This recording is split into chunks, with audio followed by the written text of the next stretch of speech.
नमस्कार दोस्तों, एक बार फिर से स्वागत है आपका मेरे इस YouTube चैनल पर। एक बार भगवान विष्णु शेषनाग पर बैठे बैठे काफ़ी समय से बोर हो गए थे और वो पृथ्वी लोक पर भी घूमने नहीं आए थे।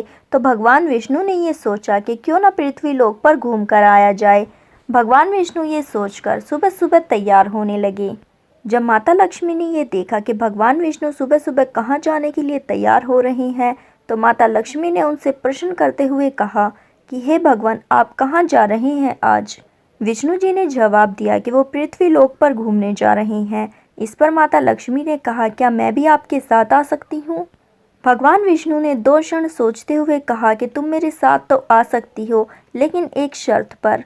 तुम उत्तर दिशा की तरफ नहीं देखोगी। माता लक्ष्मी ने कहा कि ठीक है प्रभु, आप जैसा कहोगे मैं वैसा करूँगी और मैं आपके साथ पृथ्वी लोक पर जाना चाहती हूँ। जब माता लक्ष्मी और भगवान विष्णु पृथ्वी लोक पर पहुंचे तो उस समय बारिश होकर हटी थी और मौसम बेहद ज़्यादा सुहाना हो गया था। इंद्रधनुष के साथ साथ चारों तरफ पेड़ पत्ते और पक्षियों की आवाज़ आ रही थी। नज़ारा इतना सुंदर था कि माता लक्ष्मी इसे देखकर मंत्रमुग्ध हो गई और वो भूल गई कि पति को क्या वचन दिया है। वो चारों तरफ देखती रही और देखते देखते उत्तर दिशा की ओर चल पड़ी, क्योंकि वहाँ पर एक बेहद बड़ा और सुंदर बगीचा था जहाँ से धीमी धीमी फूलों की खुशबू आ रही थी। माता लक्ष्मी खुद को रोक नहीं पाई और वहाँ से एक खूबसूरत सा फूल तोड़ लिया। जब वो विष्णु जी के पास आई तो उन्होंने देखा कि विष्णु जी की आंखों में आंसू थे। उन्होंने माता लक्ष्मी जी को अपना वचन याद दिलाया और कहा कि किसी का भी सामान बिना उससे पूछे नहीं लेना चाहिए। माता लक्ष्मी ने कहा कि हे भगवान, अब मुझसे गलती हो गई तो इस गलती का प्रायश्चित क्या हो सकता है। भगवान विष्णु ने कहा कि जिस इंसान के बगीचे से तुमने चोरी की है, 3 साल तक तुम्हें उनकी नौकरानी बनकर ही रहना होगा। माता लक्ष्मी ने इस पर कोई सवाल जवाब न करते हुए एक वेशभूषा धारण की और गरीब महिला बनकर बगीचे के मालिक के घर चली गई, जिसका नाम था माधव। माधव अपनी 2 बेटियों और पत्नी के साथ एक झोपड़े में रहता था। माता लक्ष्मी ने जाकर कहा, मैं एक साधारण सी गरीब महिला हूँ, मेरी देखभाल करने के लिए कोई नहीं है। क्या मैं आपके घर में रह सकती हूँ? इसके बदले मैं आपके घर का सारा काम कर दिया करूँगी। माधव एक बेहद अच्छे दिल का इंसान था, इसलिए उसने माता लक्ष्मी से कहा कि बेटी, हमारे घर में तो रूखा सूखा खाना है, हमारा ही गुजारा बड़ी मुश्किल से चलता है।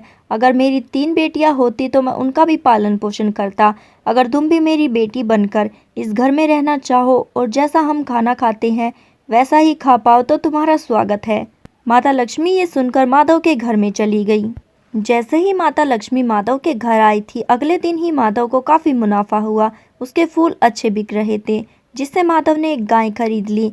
इसके बाद माधव ने काफ़ी लंबी चौड़ी ज़मीन खरीद ली और पक्का घर भी बनवा लिया था। माता लक्ष्मी के आने से जैसे ही माधव के भाग खुल गए, माधव ने नए कपड़े सिलवाए, अपनी बेटी और पत्नी के लिए गहने भी बनवाए। माधव ये जानता था कि माता लक्ष्मी के आने से ही उसके भाग खुल गए और वो जानता था कि ये गरीब महिला जब से मेरे घर आई हैं, जब से ही मेरी आमदनी इतनी ज़्यादा बढ़ी है। एक दिन जब माधव घर आया तो उसने एक गहनों से सजी हुई महिला को अपने द्वार पर खड़ा पाया। ध्यान से देखने के बाद वो समझ गया कि ये तो मेरी बेटी है, लेकिन वो लक्ष्मी का स्वरूप है। इस समय सारा परिवार बाहर आ गया और माता लक्ष्मी के चरणों में गिर गया। माधव ने कहा कि माता, मुझे माफ़ कर दो, मैंने आपसे अनजाने में घर और खेत का काम करवाया। माता लक्ष्मी ने कहा कि माधव, तुम बड़े ही अच्छे दिल के व्यक्ति हो, इसलिए मैं तुम्हें वरदान देती हूँ कि तुम्हारे घर में कभी भी धन की और खुशियों की कमी नहीं होगी। ये कहकर माता लक्ष्मी वैकुंठ वापस चली गई। तो दोस्तों, देखा आपने माता लक्ष्मी का ये अलग स्वरूप। इस तरह से हुआ था माता लक्ष्मी का एक दूसरा जन्म। अगर आपको ये वीडियो पसंद आई हो तो इसे लाइक ज़रूर कीजिएगा, साथ ही अपने दोस्तों के साथ भी शेयर करें। आपका कीमती समय देने के लिए धन्यवाद।